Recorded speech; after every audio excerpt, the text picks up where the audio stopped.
Hello guys. आज का हमारा सब्जेक्ट है स्ट्रेंथ ऑफ मटेरियल।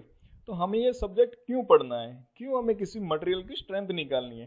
तो स्ट्रेंथ ऑफ मटेरियल एक ब्रांच है अप्लाइड मैकेनिक्स की, जिसमें हम सॉलिड बॉडीज के बिहेवियर के बारे में डिस्कस करते हैं। कैसे? तो हम डिफरेंट टाइप्स के उस पर लोड लगाते हैं, जिसकी वजह से उसमें क्या होता है, इंटरनल फोर्स जनरेट होते हैं, जिसकी वजह से हमें पता चलता है कि मटेरियल मेरा कब फेल होगा।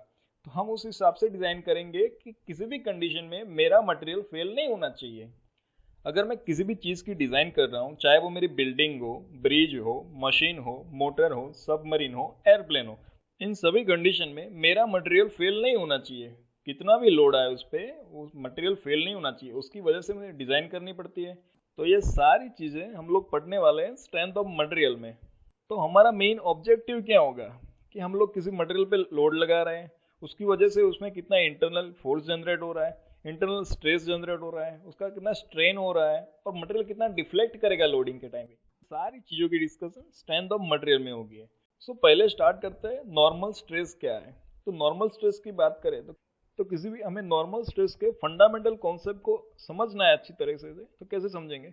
तो मैं यहाँ क्या करता हूँ, एक प्रिज्मेटिक बार लेता हूँ यूनिफॉर्म क्रॉस सेक्शन का, जिसके दोनों साइड पे एक्सियल फोर्स लगा देता हूँ P का।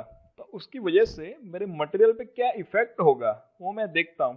तो जब मैं पुल टाइप का फोर्स लगाऊंगा, यानी कि मटेरियल को मैं धक्का दूंगा, तो मटेरियल में क्या होगा, कंप्रेशन आएगा, थोड़ा मटेरियल की साइज क्या होगी, कम होगी। अगर मैं मटेरियल को दोनों तरफ से खींच रहा हूँ तो उस पर क्या होगा, टेंशन फोर्स जनरेट होगा।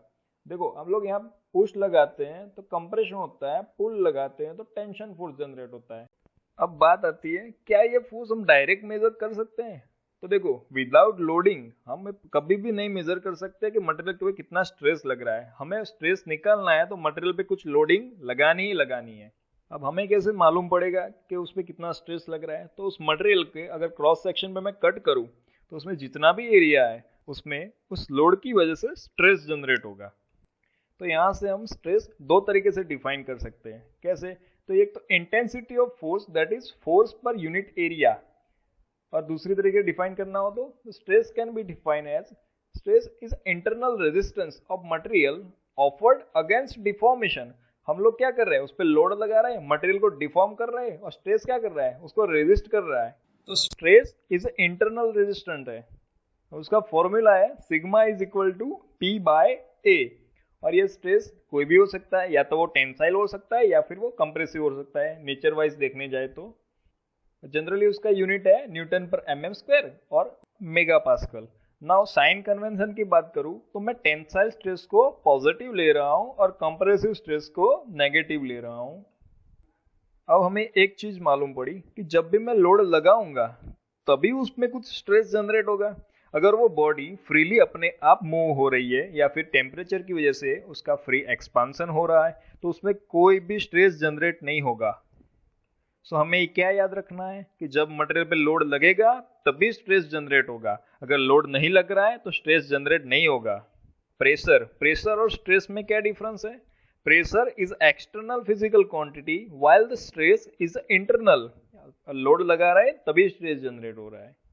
अब ये तो बात हुई डायरेक्ट स्ट्रेस की। तो डायरेक्ट स्ट्रेस दो टाइप का होता है, एक तो होता है वो इंजीनियरिंग स्ट्रेस और उसे कहते हैं नॉमिनल स्ट्रेस, और दूसरा होता है ट्रू स्ट्रेस जिसे कहते हैं एक्चुअल स्ट्रेस।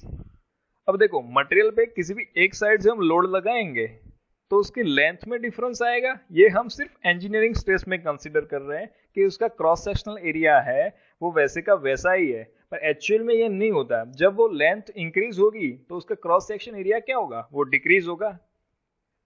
सिमिलरली मैं बात करूं कि अगर मैं उसे कंप्रेशन दे रहा हूं तो मटेरियल में क्या होगा, लेंथ उसकी डिक्रीज होगी, तो इसका क्रॉस सेक्शन एरिया क्या होगा, इंक्रीज होगा।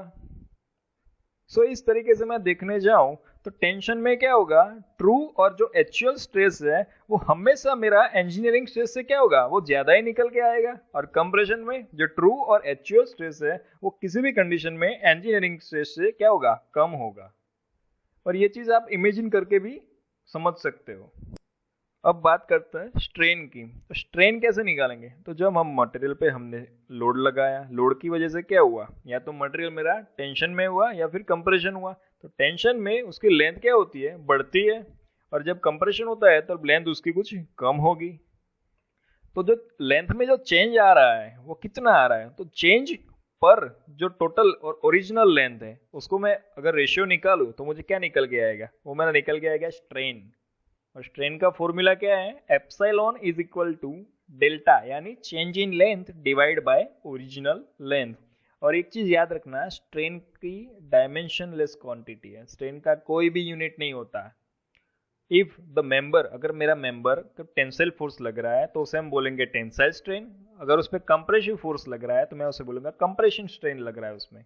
अगर मैं बात करूं स्ट्रेन कितने टाइप का है, तो वो भी दो टाइप का है, इंजीनियरिंग स्ट्रेन और नॉमिनल स्ट्रेन जिसे कहते हैं, और दूसरा है ट्रू स्ट्रेन और एक्चुअल स्ट्रेन। ना दोनों में डिफरेंस क्या है, तो जब किसी मटेरियल पर लोड लग रहा है उस पर अगर चेंज आ रहा है या फिर टेंशन हो रहा है, कंप्रेशन, सपोज मान लेते हैं अभी टेंशन हो रहा है, तो टेंशन हो रहा है उस टाइम पे हमने तो क्या लिया, ओरिजिनल लेंथ ली थी, change in length divide by original length. अब एक्चुअल स्ट्रेन कैसे बोलेंगे, तो change in length divide bye उस कंडीशन पे जब उस पर टेंशन फोर्स लगाएंगे तो उसकी लेंथ इंक्रीज होंगी, जो जितनी भी इंक्रीज लेंथ हुई, टोटल जो इंक्रीज लेंथ हुई उसे डिवाइड करूंगा तो मुझे मिलेगा एक्चुअल स्ट्रेन। तो यहाँ तक हमने बात की स्ट्रेस और स्ट्रेन और उसके टाइप्स की। अब नेक्स्ट वीडियो में हम लोग डिस्कस करेंगे tensile test for mild steel.